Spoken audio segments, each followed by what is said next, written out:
The core is rotten, and I can behold the tide. Hey everyone, in this video we're going to have a look at the dreaded United Nations. This is an organisation with a very checkered past, as I'm sure you will agree. From accusations of moral relativism and occasional support of genocide and terrorism, to accusations of them pushing globalism at the detriment of nations' sovereignty, to accusations that the Population Fund run by the UN promoted forced abortions and coercive sterilisations. So not a good endeavour to say the least. And the list goes on and on and on and on. Well, it seems the last 2 years have red-pilled the UN. Well, maybe not the UN, but one of the UN's officials, Nils Melzer, in regards to authorities' treatment of its own people. And I quote, "Authorities seem to increasingly regard their own population as an enemy." Now, before we get into the story, please follow me on Odyssey, everyone. That's a different platform. All my videos go on there, and YouTube have refused to promote me and my channel for long enough now. So please, if you can, check me out on there. Now, this article was published in Berlin's media, which obviously is in German. But me being a man of the world, I'll translate for you. The headline reads, "Police violence in Berlin. UN Special Representative announces intervention." The UN Special Rapporteur on Torture, Nils Melzer, has received more than 100 references to police violence at the Berlin Lurgi demonstrations. Did I pull that off, everyone? Sorry, I was lying. I use Google Translate. I know, I'm a cheat.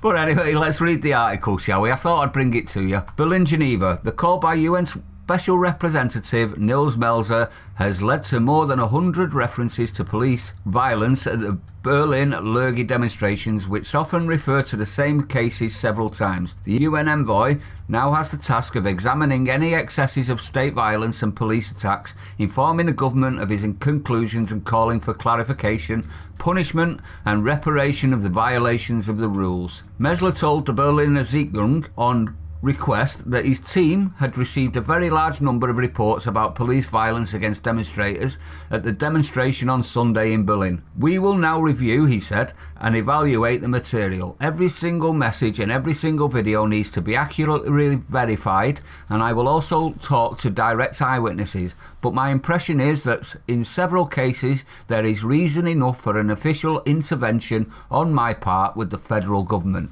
In all these contexts, Melzer now sees his primary task in dealing with the concrete incidents." To this end, the UN representative addresses the federal foreign minister via the German representation to the United Nations in Geneva. Through the Federal Foreign Office, the competent authority, in this specific case the Berlin Senator for the Interior, must then deal with the allegations and initiate the investigations required by the state treaty. Melzer is very concerned about the development of police operations at demonstrations worldwide. This applies not only to countries such as Hong Kong, can agree with that one, Belarus, agree with that, Colombia, agree with that, and the US with the violence against BLM activists. That statement I completely disagree with. The BLM riots, and I'll call them riots because that's what they were far from protests. They were burning, looting, and quite a few homicides. But I digress. But unfortunately also to the Lurgi demonstrations in Europe, he said. Melzer, something very fundamental is going wrong, and this is the bit that we all need to pay attention to. This is him admitting he's being red-pilled. In all regions of the world, the authorities seem to increasingly regard their own population as an enemy. Every single case must be clarified and thoroughly, and any clear violations of the rules by police officers must have sharp consequences. I believe this when I see it though. Political leaders must not take the incidents lightly. Violent actions against police officers are also unacceptable. They are crimes for which the perpetrators must be punished. However, isolated violence by demonstrators must under no circumstance serve to justify police violence against other non-violent demonstrators. Melzer, about the demonstration in Berlin, said, "From the pictures and information that we have so far, we have the impression that the majority of protests were not violent riots. They were women, children, cyclists and the elderly. It is absolutely unacceptable for the police to use sometimes life-threatening violence against defenceless demonstrators for mere misdemeanors or civil disobedience." You've got to agree with him on this, haven't you? I mean, it's ultimate red pilling, isn't it? He's seen just how far our authorities are willing to go against their own people. If the police do not clearly communicate that they see themselves as friends and helpers, but treat their own population as an enemy, and this is the lesson that needs to be learned worldwide, I think. I'll restart it. If the police do not clearly communicate that they see themselves as friends and helpers, but treat their own population as an enemy, then a dangerous spiral is set in motion.